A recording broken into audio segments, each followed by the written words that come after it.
오늘 이 16장 14절서부터 마지막 절까지 물론 결론이면서 많은 이야기가 이 속에 담겨져 있어요. 14절 그 후에 11 제자가 음식을 먹을 때에 예수께서 그들에게 나타나사 그들의 믿음 없는 것과 마음이 완악한 것을 꾸짖으시니 이는 자기가 살아나는 것을 본 자들의 말을 믿지 아니함일러라. 예수님이 숨어 식사 중에 있는 제자들에게 나타나서 그들의 완악함과 믿음 없는 것을 꾸짖었다 그랬어요. 꾸짖었다. 자, 그러면 그 다음에 자연스러운 흐름과 문맥이라면 어떤 내용이 나와야 상상 속에 맞을 것 같아요. 그리고 횡하니 돌아서서 예수님이 다른 데로 가거나 다른 얘기를 했어야 맞아요. 그런데 15절에 보면 또 이르시되 너희는 온 천하에 다니며 만민에게 뭘 전파하라. 앞뒤가 맞아요? 앞뒤가 안 맞죠. 그래서 이런 본문적 갈등을 여러분들이 묵상 가운데 성경은 이러한 내용들을 이러한 충동들을 어떻게 읽혀낼 수 있는가, 그걸 좀 찾아야 됩니다. 분명 그들의 완악함, 그들의 불신을 꾸짖었어요. 그리고 바로 그들에게 돌아다니면서 만민에게 복음을 전파하라. 쉽게 얘기하면 지금 자기 하나도 간수가 안 되는 상황인데 어떻게 그런 사람들에게 사고치고 또 도저히 믿을 수 없는 대상들에게 복음을 위탁하는 이 엉뚱한 앞뒤가 안 맞는 내용이 결론에 담겨져 있어요. 여기 뭘 우리가 추론할 수 있을까요? 생각을 해보세요. 지금 이 초콜릿을 언제 까먹나 자꾸 그 생각만 하지 마시고 그 집에 돌아가시면서 얘기하는 가운데 그냥 까서 드시고 왜 이렇게 앞뒤가 안 맞는 내용이 연결되어 있을까? 여기에는 이런 의미가 있습니다. 그 제자들의 완악함과 불신을 꾸짖은 것은 맞아요. 그런데 왜 그들에게 다시 이 복음을 위탁했을까? 그것은 사람이 예수를 믿고 복음을 받아들인다는 것은 인간의 조건에 있지 않다는 것을 이렇게 강렬하게 말하는 겁니다. 그건 절대 인간의 논리력이나 조건에 있지 않다. 그래서 고린도전서 1, 2장에 보면 전도에 뭐한 것으로? 미련한 것으로. 그리고 천하에 약하고 못나고 부족한 사람들을 들어서 강한 자들을 부끄럽게 하신다. 그것이 우리 구원과 복음이 갖는 일관된 성격이에요. 그래서 교회 안에서는 어떤 사람의 재능 때문에 어떤 사람의 탁월한 설득력 때문에 되어지는 하나님의 일은 가짜일 가능성이 많습니다. 그래서 항상 우리 신앙 공동체에서 제일 많이 터져 나와야 되는 속에 신음 같은 소리는 뭔지 아세요? 이상하다, 그지? 이 소리가 제일 많이 나와야 돼요. 이상하다, 그지? 계속 이상해야 돼요. 여러분 같으면 이런 제자들에게 이 복음의 이 정수에 해당하는 내용을 위탁하겠어요? 저서부터도 그런 위탁 못할 거예요. 근데 주님은 맡겨요. 왜? 연약하지만 못났지만 모든 치부를 다 드러냈지만 그들을 보내는데 그들의 갖고 있는 실력이나 조건 때문에 이 복음이 설득되어지고 전해지는 건 아니라고 말이에요. 우리 제일 간단한 논리가 선교 가보면 알잖아요. 뭐 말이 통하길 해요. 예? 무슨 감동이 있게 생기길 해요. 그런데 그 복음을 듣고 주님 앞에 돌아오고 주님 앞에 항복하는 모습을 보지 않습니까? 저도 우리 청년들 하고 있는 모습을 보면 이상하다. 이 얘기를 혼자 하고 돌아서서 나와요. 이상하다. 그게 맞아요. 이런 제자들을 하나님이 사용하시는 겁니다. 그래서 신앙은 갈수록 무슨 싸움인가 하면 그분의 능력과 은혜에 맡기는 싸움이 신앙 싸움이에요. 아직도 내 안에 뭔가 여지가 있다고 생각되는 사람은 아직 바닥까지 안 간 겁니다. 여기에 우리 마음속에 견딜 수 없는 뭉클함과 복음이 갖는 넉넉함이 있는 겁니다. 그러니까 복음인 거예요. 나 자신을 봐도 제가 여러분들의 앞에 서서 이렇게 설교를 하거나 뭔가를 지도할 수 있는 여지가 없는 사람이에요. 저는 여기 설 때마다 은혜를 받아요. 깜짝깜짝 놀래요. 앞에 앉은 여러분들을 볼 때 훨씬 저보다 실력 있고 논리적이고 한 분들인데 왜 이런 마른 막대기 같은 사랑을 세워서 무슨 이야기를 하고 싶으신 걸까? 이것이 이 마가가 남기고자 하는 복음의 가장 중요한 핵심 가치입니다. 그래서 이 못 나빠진 제자들에게 이 복음을 여전히 들이밀고 위탁합니다. 가서 전해라. 가서 전해라. 자, 그런데 성경을 또 보십시다. 16절, 믿고 세례를 받는 사람은 구원을 얻을 것이요 믿지 않는 사람은 정죄를 받으리라. 17절 다 같이 시작.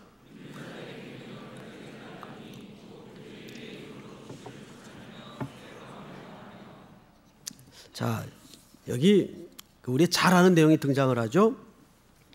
이거는 2년 전 뉴스에 난 사건인데 CNN과 AP통신에 그대로 발표가 된 사건입니다. 미국의 쿠추 목사라는 분이 계세요. 제이미 쿠추, 풀네임인데 이분은 미국에서도 이미 저명 인사입니다. 뱀 목사의 별명이 뱀. 이분이 오후 8시 30분에 자신이 목회하는 켄터키주 교회에서 뱀에 물린 채 귀가를 했습니다. 그리고 1시간 30분 후인 오후 10시에 결국 집에서 사망을 하게 됩니다. 그 지역 경찰은 신고를 받고 출동을 하게 되죠. 이 쿠추 목사님에게 가자고 병원에 가서 당신 이거 독사에 물린 거니까 치료받아야 된다. 근데 버티다가 난 병원 안 가겠다고. 마가복음에도 보면 분명히 무슨 독을 마실지라도 뱀에 물릴지라도 해함이 없겠다고 약속했으니까 난 그걸 믿는다고. 그러다가 1시간 반 후에 가셨어요. 이분이 그 다음에 목회 내용이 밝혀진 겁니다. 그 사고가 나고 나서 어떤 목회를 했는가 하면 이른바 성령의 기름 부음을 받는 자는 믿음만 있으면 독사에 물려도 해를 입지 않는다는 뱀으로부터의 구원서를 신봉하고 그거를 켄터키주 주민들에게 설교하기 시작했습니다. 오랫동안. 그래서 이번 이야기가 그 내셔널 지오그래픽에도 소개가 될 정도로 이 이야기가 굉장히 유명한 이야기가 됐습니다. 그 내셔널 지오그래픽에는 이 쿠추 목사에 대해서 이런 소개를 합니다. 뱀에 물려 자기 손가락의 절반을 잃고 다른 사람들이 예배 중에 죽어가는 것을 보더라도 뱀들을 계속 움켜쥐면서 성령의 믿음을 따라야 한다고 믿은 목사라고 소개를 합니다. 이분은 집안에다가 74마리의 뱀을 키우면서 그 뱀을 가지고 목회를 했어요. 뱀을 가지고. 이야, 난 참 이 문명 천재 이런 목사가 미국 땅에도 있는지는 처음 알았어요.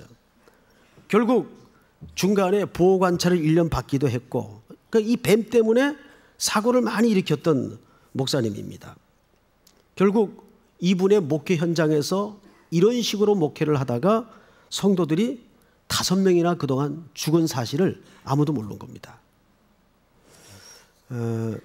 그래서 이제 그 복음주의 계열의 신학자들 가운데에도 이 마가복음 16장 이 부분을 문자적으로 해석을 해야 되느냐, 아니면 비유적으로 해석을 해야 되느냐 분분합니다. 자, 근데 본문을 다시 보십시다. 17절.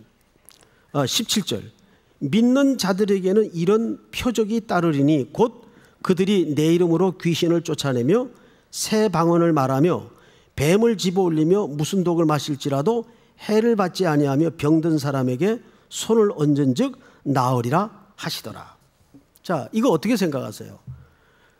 심지어는 저 충청도 어느 지역에 어느 목사님이 실제 시험을 한다고 독을 교인들 보는 앞에서 마셔가지고 본인이 먼저 가신 사고도 있었어요. 이런 사건 사고가 왕왕 뉴스에 소개가 됩니다. 여러분 한 군데 우리가 성경을 좀 찾읍시다. 몇 절을 찾냐면 예레미야서 36장. 예레미야서 천천히 찾으세요. 예레미야서 36장.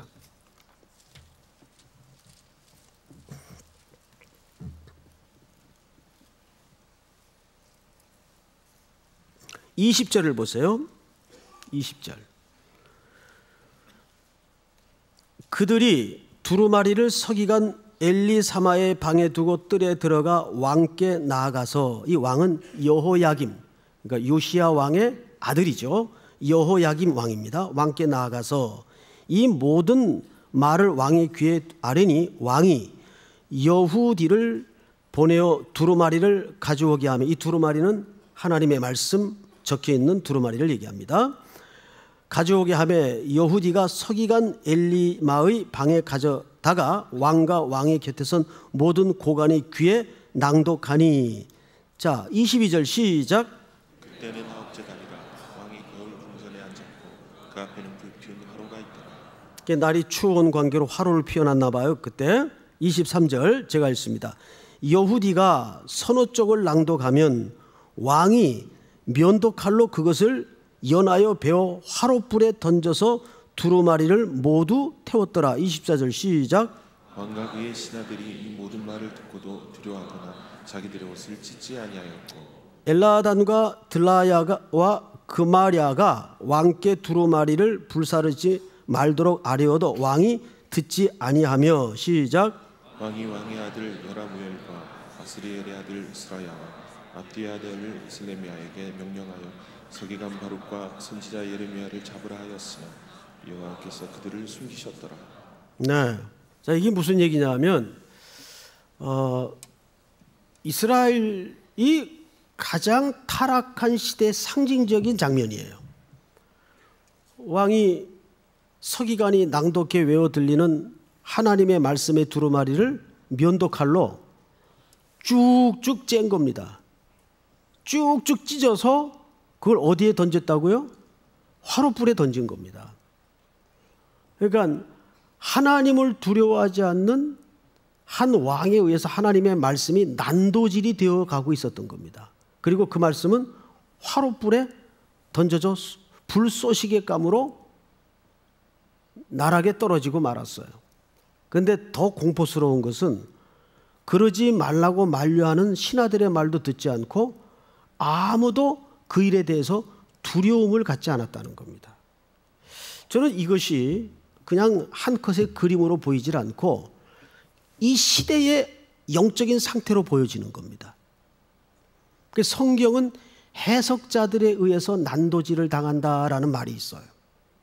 가장 무서운 현실이죠. 또 한 군데만 확인을 하십시다. 우리 레위기서 10장을 보십시다. 레위기 10장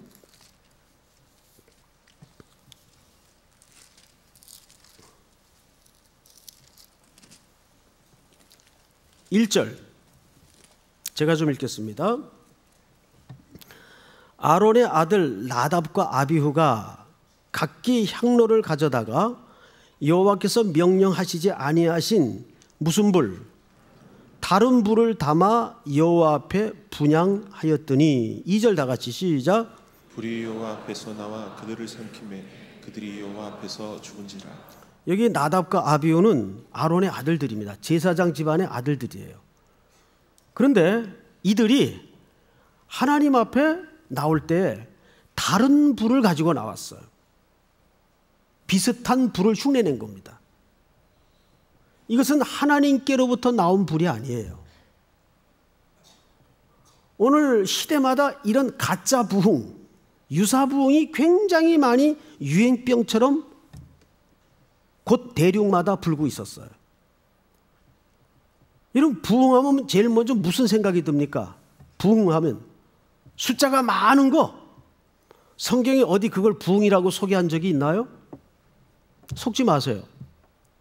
성경은 한 번도 숫자가 많이 모인 청중을 부흥이라고 말한 적이 없어요.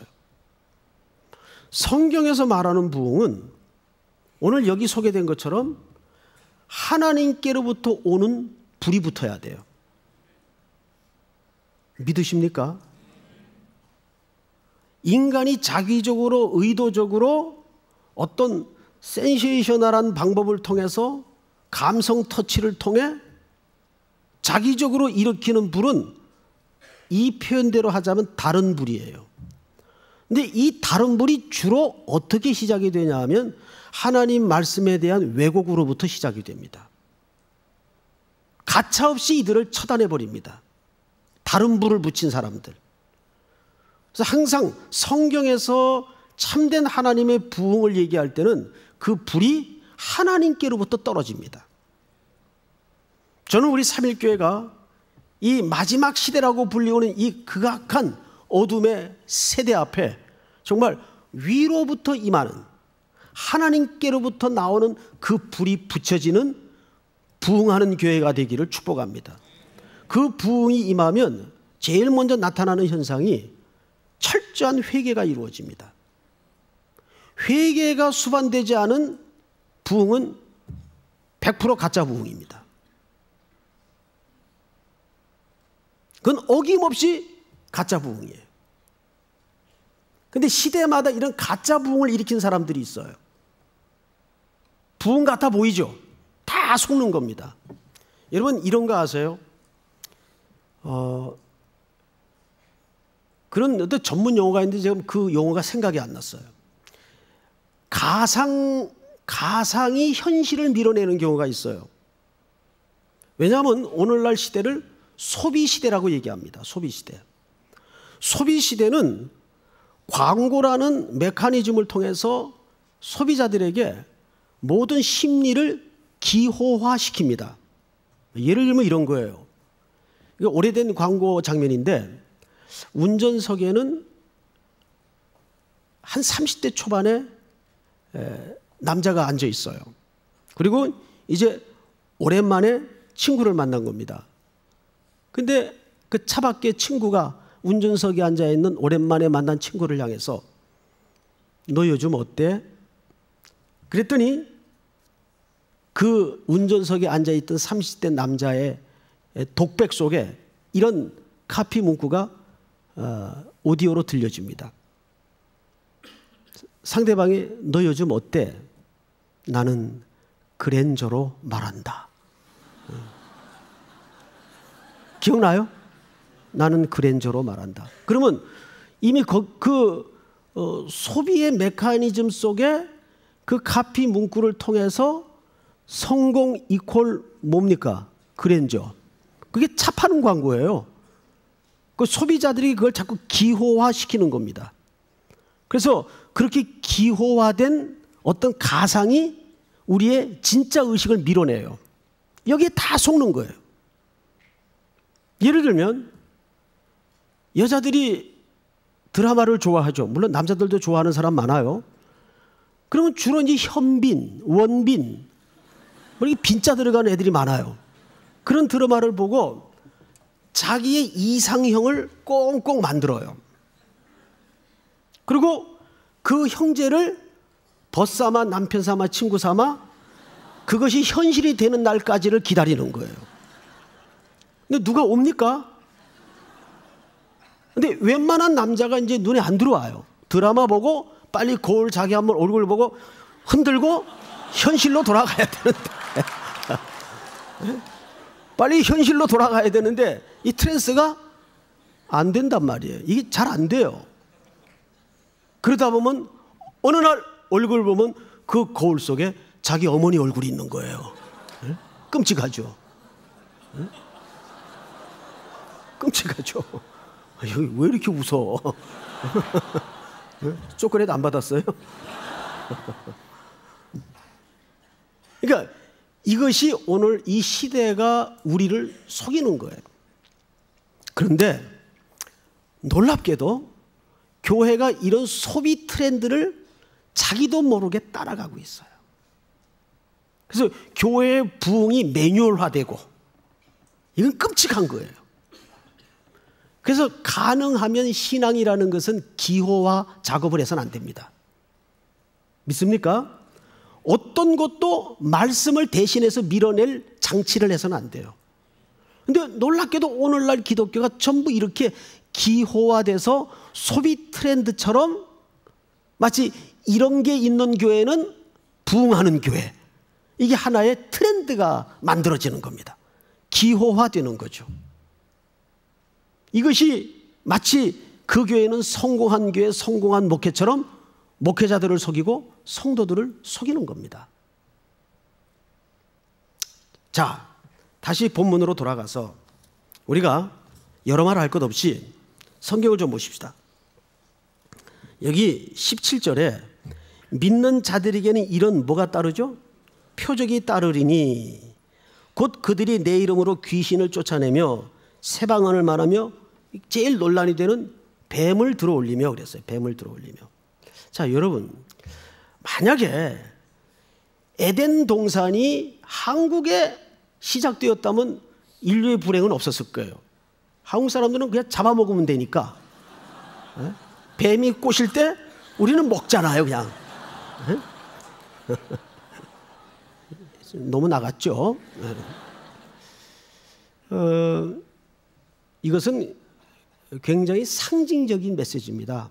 자, 이 얘기가 뭘 얘기하는지 아세요? 오늘 성경을 좀 몇 군데 더 찾겠는데 이사야서 11장을 좀 보십시다. 이사야서 11장.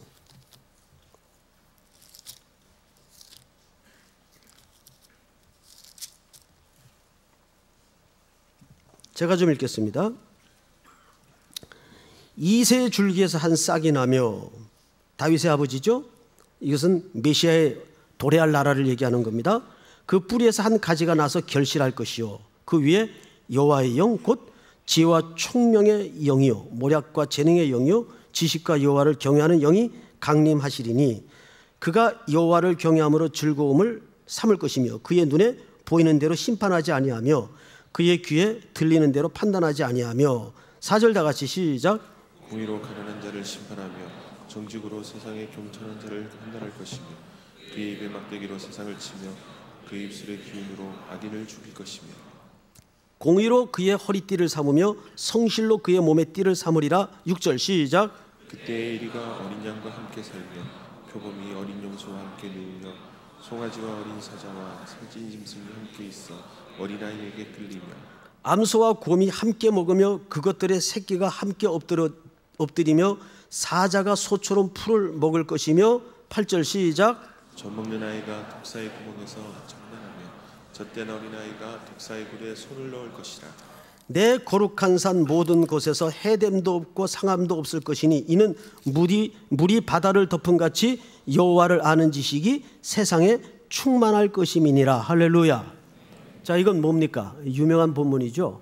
바로 이사야가 보았던 메시아의 완성된 나라를 시처럼 노래한 겁니다. 독사의 구멍에 어린아이가 손을 넣고 사자가 소처럼 풀을 뜯고, 지금 이 모든 피조계는 어떤 상태예요? 타락한 상태예요. 전부 독으로 가득하고 사망으로 가득한 땅입니다. 그러니까 마가복음의 그 얘기는 무슨 얘기입니까? 하나예요. 완성될 나라의 그림을 소개하는 겁니다.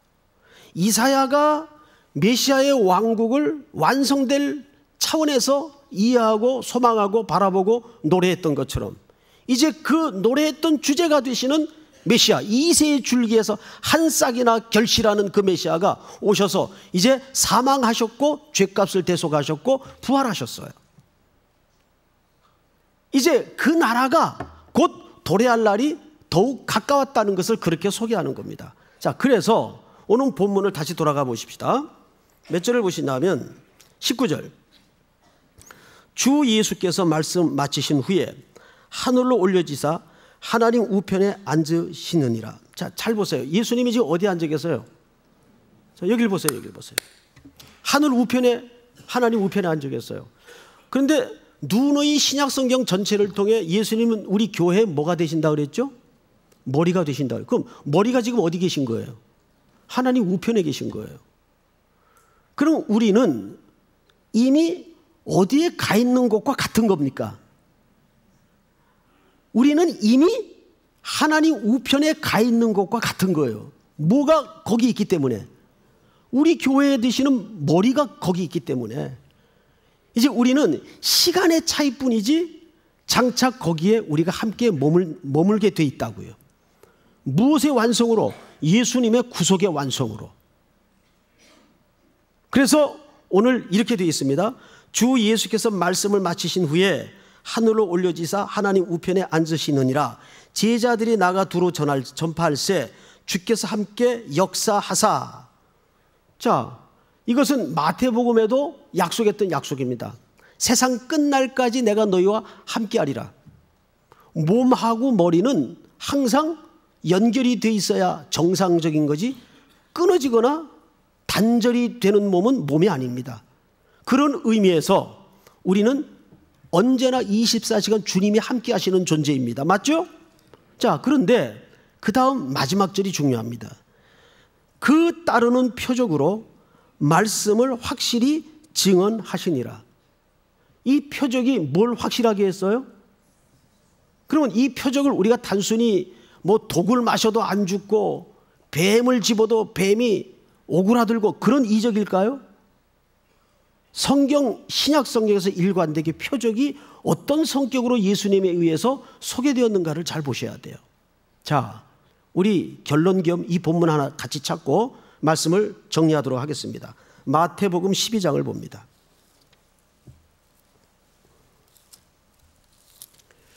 이 저녁 예배 시간은 아주 널널해서 좋아요. 천천히 성경을 찾아도 뒤에 예배가 없으니까. 자, 마태복음 12장 38절. 제가 읽습니다. 그때 서기관과 바리새인 중 몇 사람이 말하되 선생님이여 우리에게 뭘 보여주소서. 이들이 말했던 표적은 기적, 이적 이런 겁니다. 표적을 보여주시기를 원하나이다. 39절 예수께서 대답하여 이르시되 악하고 음란한 세대가 표적을 구하나. 이건 서기관과 바리새인들을 향한 예수님의 무서운 고발이고 질책입니다. 원하나 선지자 요나의 표적밖에는 보일 표적이 없느니라. 무슨 표적밖에는 보일 게 없어요? 요나의 표적이에요. 그럼 그 요나의 표적이 뭐예요? 자, 그 다음 절 40절 읽습니다. 시작. 요나가 밤낮 사흘 동안 큰 물고기 뱃속에 있었던 것 같이 인자도 밤낮 사흘 동안 땅 속에 있으리라. 자, 보세요. 예수님이 바리새인과 서기관들의 이적의 표적 요구 앞에 꺼내들었던 카드는 다른 표적이었어요. 요나의 표적이었어요. 근데 그 요나의 표적의 속성적 가치가 뭡니까? 자신의 죽으심이에요. 우리 기독교의 가장 위대한 표적은 무엇이어야 합니까? 예수님의 죽으신 십자가예요. 그 십자가를 볼 때마다 우리는 뭘 읽어내야 될까요? 주님이 죽으시는 방법 외에는 없었다 그 말이에요. 누가? 우리라는 존재가. 이게 가장 위대한 표적입니다. 그래서 주님이 죽으셨다는 거예요. 그 십자가는 하나님의 말씀의 확증이고 완성이에요. 믿습니까? 그것이 창세기로부터, 창세기의 뱀으로부터 타락된 인류의 진정한 회복의 그림입니다. 십자가. 그래서 창세기의 원시복음 속에 3장 15절에 여인의 후손이 뱀의 뭘 밟을 것이다? 머리를 밟을 것이다. 머리를 밟히면 끝나는 거예요. 몸은 꿈틀거리다가 언제 죽느냐 시간 문제지 머리를 밟히는 순간 십자가의 예수님이 대속의 죽음을 죽으시고 모든 죄짐을 대속하신 순간 끝난 거예요. 그 표적이 뭘 완성했다고요? 말씀의 확증을 완성했다고요. 그럼 이 표적은 무슨 표적이에요? 십자가의 표적입니다. 십자가밖에는 자랑할 것이 없어야 됩니다. 믿습니까? 우리가 사는 날 동안 우리 모든 삼일교회 성도들이, 또 우리 삼일교회가 십자가 외에는 자랑할 것이 없는 교회가 될 수 있기를 주의 이름으로 축복합니다. 우리 다 일어나십시다. 우리 찬송가 357장.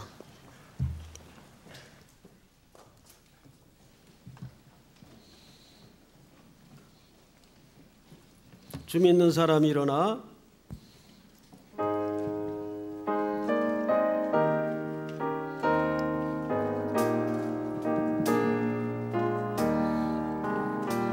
주 믿는 사람이 일어나 다 힘을 합하여 이 세상 모든 마귀를 다쳐서 멸하세.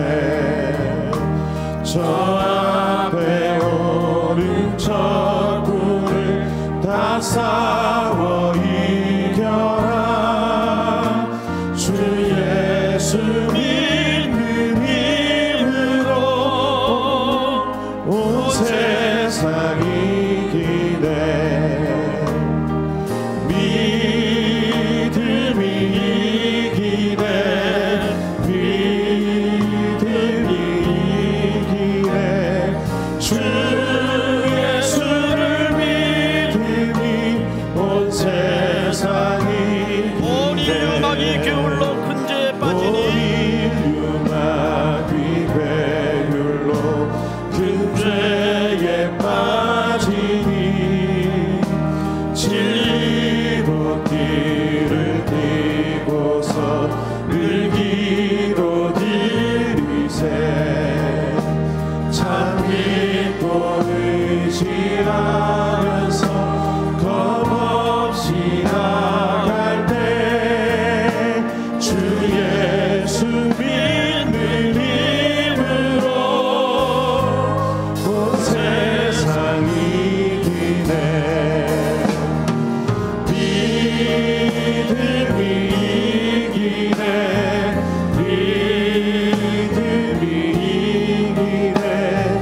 주 예수를 믿음이 온 세상 이기네. 끝까지 이긴 자에게 끝까지 이긴 자에게 이것을 입히고 또 영생 복을 주시니 참 기쁜 일이세.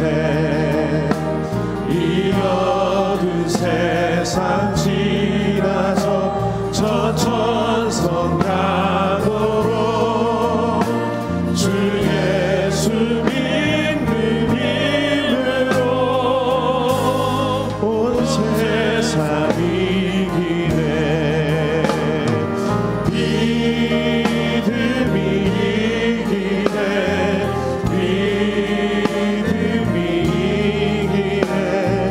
주 예수를 믿으니 온 세상 이기네. 믿음이 이기네. 믿음이 이기네. 주 예수를 믿으니 온 세상 이기네. 우리 한번 기도합시다. 이미 출발한 미얀마 선교팀 무사히 귀국할 수 있도록 인도해 주시고, 지난 2달여 동안 이곳저곳을 우리가 다니며 복음을 부렸던 그 현장에 사람의 열매가, 생명의 열매가 드러날 수 있도록 은혜를 주시옵소서. 이번 주간은 명절입니다. 오늘 오전에 주신 말씀처럼 문안하라 문안하라, 복음으로 예수 안 믿는 형제자매들을 문안하는 복된 선교의 명절이 될 수 있도록 인도하여 주시옵소서. 우리 시간 주여 부른 다음에 한 주간의 승리를 위해서 믿음으로 이기게 하여 주시옵소서. 기도합니다. 주여! 하나님 감사합니다. 오늘도 우리에게 귀한 시간 주시고 하나님의 말씀 앞에 드리게 하시고 예수 그리스도의 신실하신 아버지로 주님 앞에 나아갈 수 있도록